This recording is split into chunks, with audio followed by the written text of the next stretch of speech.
Thank you friend, thanks again for joining. तो last time जब हम लोगों ने प्रोजेक्ट बनाया था तो उसमें हम लोगों ने देखा था कि हमने एक सिंपल बैंकिंग एप्लीकेशंस बनाई थी और जिसमें हम लोगों ने कुछ एंड पॉइंट्स क्रिएट किए थे जो कि स्क्रीन पे आप देख रहे होगे, create, withdraw, balance, deposit and gate account detail. और यहाँ पे ये सारी हम लोगों ने वेब एपीआई डिफाइन की थी डॉट नेट कोर 8 में, एक बहुत ही सिंपल अंडरस्टैंडिंग के लिए। तो आज हम डिस्कस करेंगे अब इनके कोर कॉन्सेप्ट, क्योंकि लास्ट टाइम हम लोगों ने बहुत ही सिंपल तरीके से एक एप्लीकेशन बनाया, वेब एपीआई क्रिएट की, और हम अब इस वीडियो में उसके कुछ कोर कॉन्सेप्ट को टच करेंगे और डिस्कस करेंगे।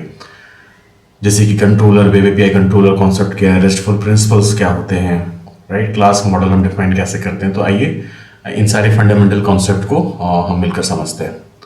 तो जो पहली चीज़ हमें समझनी होगी कि आजकल मेजरली मार्केट में जितने भी तरह की एपीआईज हम बनाते हैं, तो पहला कॉन्सेप्ट तो ये है कि हमें बेसिकली एपीआईज की ज़रूरत क्यों पड़ती है, राइट। और फिर इसमें बहुत सारे जैसे कि वेब एपीआई, रेस्टफुल प्रिंसिपल, तो बहुत सारे प्रोटोकॉल्स हैं, उसके बेसिस पे डिफरेंट टेक्नोलॉजीज़ है और जो कि हमें एपीआईज बनाने के लिए इनेबल्स करती है। तो समझते हैं कि हम बेसिकली हमें एपीआई की ज़रूरत क्यों पड़ती है, एपीआई क्या चीज़ है। तो इन सारे चीज़ों को हम अभी बहुत ही जल्दी डिस्कस करेंगे।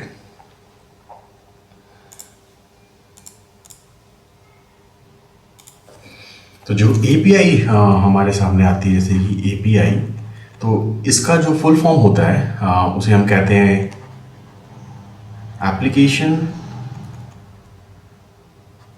Programming interface.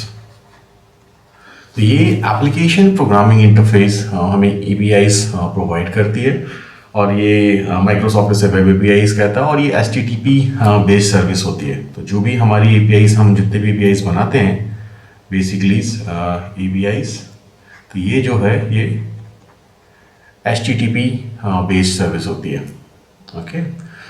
और ये जो सर्विसेज होती हैं, राइट, इसको हम बहुत सारे जैसे कि हम ब्राउज़र्स या वेब एप्लीकेशन से कंज्यूम कर सकते हैं, या फिर हमारे पास आज के टाइम में मोबाइल एप्लीकेशंस हैं, हम मोबाइल एप्लीकेशन से कंज्यूम कर सकते हैं, राइट। डेस्कटॉप एप्लीकेशंस, उनसे भी कंज्यूम कर सकते हैं, आईओडीज, और ऐसी बहुत सारी चीज़ें हैं जिससे हम एपीआईज के चीज़ों को कंज्यूम कर सकते हैं। अब होता क्या है, जनरली कभी भी हम प्रोग्रामिंग जब बनाते हैं तो जो एक सिंपल इंटरफेस हमें समझने को आता है कि मेरे पास एक हम फॉर एग्जांपल google.com जब हम ब्राउज़र में टाइप करते हैं, राइट, तो ये हमारी एक वेबसाइट्स होती है, राइट। जैसे कि ये हमारी एक वेबसाइट्स है।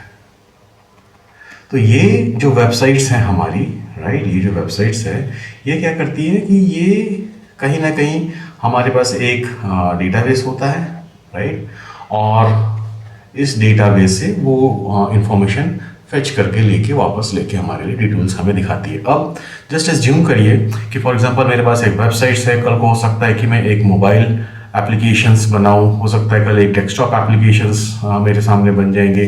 तो ये डिफरेंट जब क्लाइंट होता है तो अब मुझे हर एक के लिए हो सकता है कि उसमें डिफरेंट फॉर्मेट्स में डेटा दिखाना है, राइट। तो हो सकता है कि वो उतना प्रॉपरली सही तरीके से हमें दिखाने में मुश्किल हो, राइट। तो उसके चलते एपीआई एक ऐसा कॉन्सेप्ट है जो हमें ये अलाउ करता है कि हम डिफरेंट एक कॉमन इंटरफेस बना सकते हैं सब चीज़ों के लिए, और वो सब चीज़ों को, सारे इंटरफेस को सपोर्ट करेगा। तो जैसे कि मेरे पास एक वेबसाइट्स है, राइट, और ये जो वेबसाइट्स होगी मेरी, है ना, तो इसका कनेक्शंस अब मैं एक डेटाबेस के साथ करूँगा, राइट। अब हो सकता है कि कल को एक वेबसाइट हो, कल को हो सकता है कि मेरे पास मोबाइल ऐप आ जाएगी, मुझे मोबाइल ऐप के लिए भी एप्लीकेशंस बनानी है, राइट। हो सकता है अब इस मोबाइल ऐप्स में भी मेरे पास वेरिएबल्स हैं, राइट, जैसे एक iOS है या फिर एंड्रॉयड है, राइट।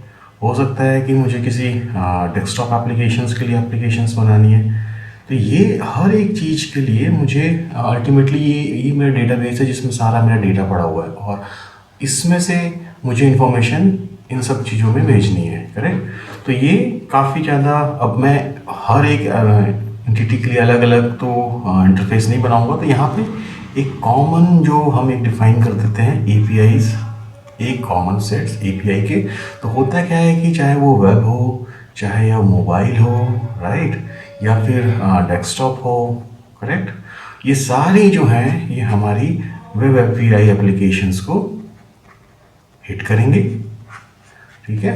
और यहाँ से ये सारे, जैसे मैंने एप्लीकेशंस जो हम लोगों ने बनाया था, right, get, post, put, delete, right, तो ये हमारी सारी एप्लीकेशन। तो यहाँ पे ये जैसे कि एग्जांपल दूँ, जैसे कि मैंने अभी जो एप्लीकेशन बनाया था वो बैंकिंग एपीआई बनाई है।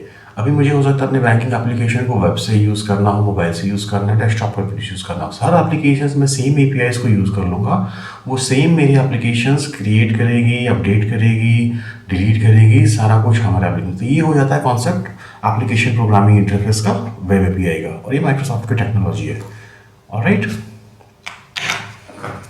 और इसको हम सिंपल तरीके से ऐसे भी दिखा सकते हैं कि यहाँ पे मेरा डेटाबेस है, यहाँ पे मेरा ये बैंकिंग जो एपीआईज बनाई थी हमने उसके एप्लीकेशंस हैं, और ये डिफरेंट डिफरेंट इंटरफेस आप देख रहे हो, एंड्रॉयड्स, एप्पल्स, विंडो या फिर किसी भी ब्राउज़र से हम सेम एपीआईज को यूज़ कर सकते हैं, ओके।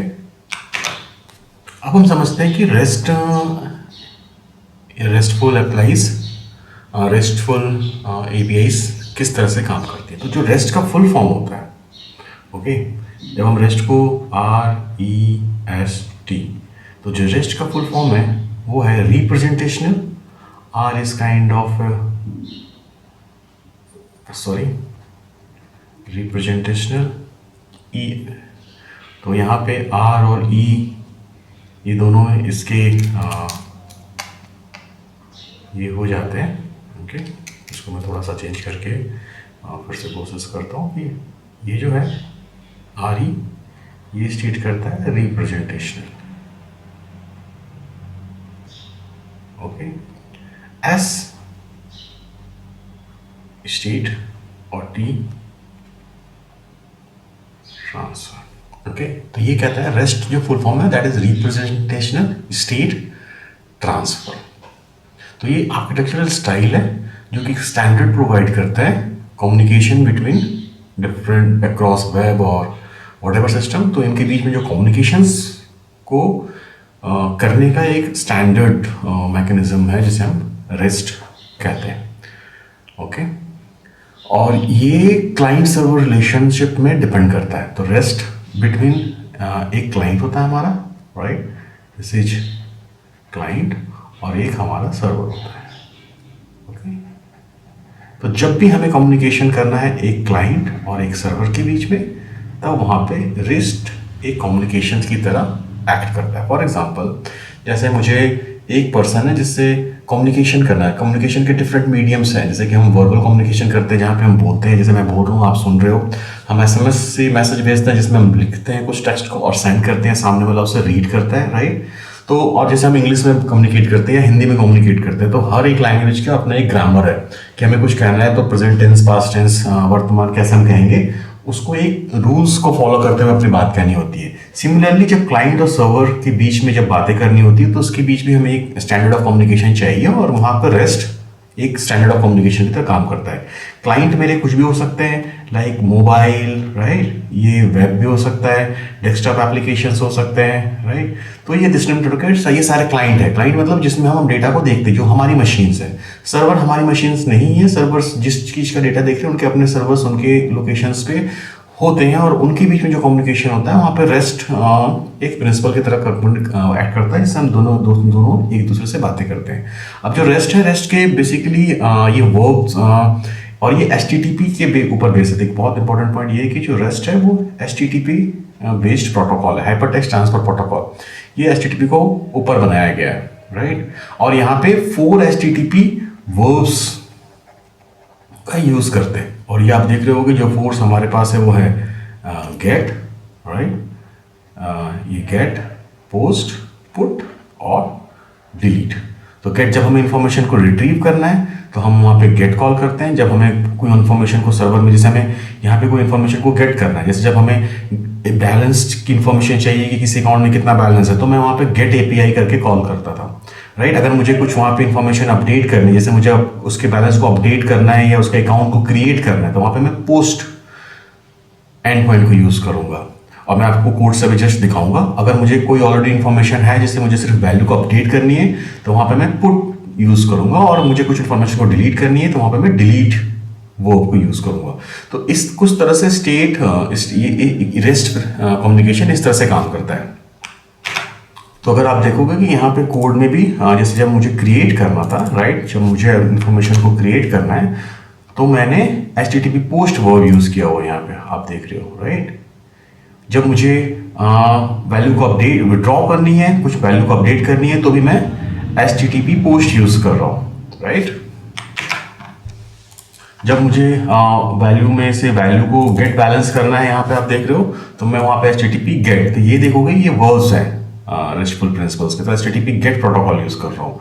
जब भी मुझे डिपॉजिट कुछ इन्फॉर्मेशन अपडेट करनी है, वहां पे मैं पोस्ट यूज कर रहा हूँ। और जब मुझे फेच करनी है, तो मैं वहां पे गेट वर्ब यूज कर रहा हूँ। तो इस तरह से हम रेस्टफुल प्रिंसिपल को यूज करते हैं। तो होप आपको ये कुछ वीडियो में कुछ इन्फॉर्मेशन समझ में आई होगी कि जो हमारा बैंकिंग एप्लीकेशन था, कैसे हम लोगों ने उसे वेब पीआई या रेस्टफुल प्रिंसिपल को फॉलो करते हुए अपने सिंपल प्रोजेक्ट को तैयार किया है। अब अगले आने वाली सीरीज में मैं इनके टेस्ट केसेस लिखूंगा, और जस्ट टू मेक श्योर कि मैंने जो कोड लिखा है वो उसका टेस्ट कवरेज और उसके सारे टेस्ट केसेस जो हम रिटन राइट करेंगे वो सक्सेसफुली पास हो। तो ठीक है, थैंक यू वॉच करने के लिए, बने रहिए मेरी अगली सीरीज के लिए। Thanks again, thank you.